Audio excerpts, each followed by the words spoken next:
Ma? Melissa, hop, lika. Ay, Aling Ligaya. Gandang hapon po. Akala ko sa isang buwan ka pa babalik. Ay, napaga ko kasi. Kasi na-approve na yung papeles si baby. Ay, kaya kukunin ko na po siya. Ay, Samantha. Samantha, si mama to. Oh, bakit? Samantha, si mama to. Bakit? Ngayon mo na talaga siya kukunin. Kasi pinalis na rin ako. Alam mo, narinig lang yung boses mo, umiyak na yung bata. Kanina hindi mo umiiyak yan eh. Pwede ko bang mahawakan ulit? Oh, baby.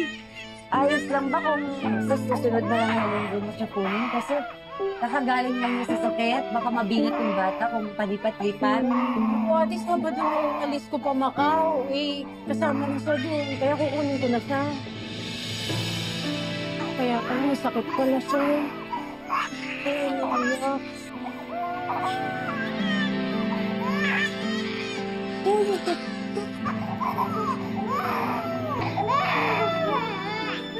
Sige na, Em. Ibigay mo na kay Melissa yung anak niya. Sige na. Em, sige na. Ibigay mo na kay Melissa.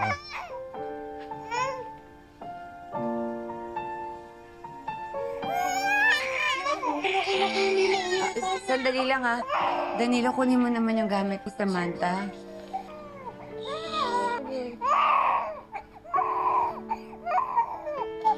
Ito kay Samantha to. Gamit niya.